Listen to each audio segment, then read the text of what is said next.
मैं आपको 3 स्टेप्स ऐसे बताने जा रहा हूँ जिससे आप अपने बिजनेस के लिए free of cost lead generate कर सकते हो। रिसेंटली हमने अपने क्लाइंट के लिए गूगल माई बिजनेस के थ्रू लीड जनरेट करी। जब हमने उनका गूगल माई बिजनेस पे स्टार्ट करा तो नवंबर मंथ में जस्ट उनको 9 कॉल्स रिसीव हुए, बट विद इन 2 मंथ उनके पास 197 कॉल रिसीव हुए। ये हमने जस्ट इन 3 स्टेप्स को फॉलो करके किया, जिसको आप भी फॉलो करके अपने लिए लीड्स ला सकते हो विदाउट एनी इन्वेस्टमेंट। सबसे पहले आपको अपनी गूगल बिजनेस प्रोफाइल बनानी है। अगर आपकी गूगल बिजनेस प्रोफाइल बनी हुई है तो आप उसके साथ भी कंटिन्यू कर सकते हो। स्टेप 2, आपको गूगल सर्च इंजन में जो साइट्स शो होती हैं, मल्टीपल साइट्स में अपने बिजनेस को रजिस्टर करना होगा, जिसे हम लोकल साइटेशन भी बोलते हैं। जैसे कि आप जस्ट डायल में रजिस्टर कर सकते हो अपने बिजनेस को, येल्प में कर सकते हो, क्लिक इंडिया में कर सकते हो, सुलेखा में कर सकते हो, और भी काफी सारी साइट्स हैं। अगर आप कमेंट में साइट्स कमेंट करते हो तो हम आपको वो साइट्स जो है वो डीएम कर देंगे। अब आते हैं थर्ड स्टेप पे, NAP। सबसे मोस्ट इंपॉर्टेंट ये चीज है कि आपको नैप का ध्यान रखना है। नैप क्या होता है? नेम,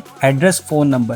अगर आपने साइटेशन क्रिएट करते हुए कोई और फोन नंबर यूज किया, बिजनेस नेम कुछ भी डाल दिया या एड्रेस कुछ भी डाल दिया, तो आपका जो बिजनेस है वो गूगल पे रैंक नहीं करेगा। तो रैंक करने के लिए आप जब साइटेशन बिल्ड करते हो तो उसके साथ आपने नैप का ध्यान रखना है, और नैप के अकॉर्डिंगली आप जितना ज्यादा गूगल को डाटा दोगे, गूगल आपके बिजनेस को उतना ट्रस्टफुली, उतना ट्रस्टेड मानता है और पुश करता है गूगल मैप के ऊपर, गूगल सर्च रिजल्ट के ऊपर। तो आपको नैप का ध्यान रखना है, नेम, एड्रेस, फोन नंबर का। और इन स्टेप को आपने कंटिन्यूसली 1 मंथ के लिए रेगुलर बेस पे करना है। रेगुलर बेस पे करके आप अपने बिजनेस को टॉप सर्च पे ला सकते हो। टॉप सर्च पे जब आपका बिजनेस आता है तो जो भी कॉल, फॉर एग्जांपल 100 बंदों ने सर्च किया डेंटिस्ट कैटेगरी के रिलेटेड और आपका बिजनेस टॉप में शो हो रहा है, तो 101% जो है वो 80% कॉल्स आपको आने के चांसेस है। और इसके साथ साथ आपने गूगल माई बिजनेस प्रोफाइल में रिव्यूज, फोटोज, ये सारा कुछ A to Z अच्छा रखना है ताकि क्लाइंट का जो इंप्रेशन पड़े वो अच्छा रहे। Thank you.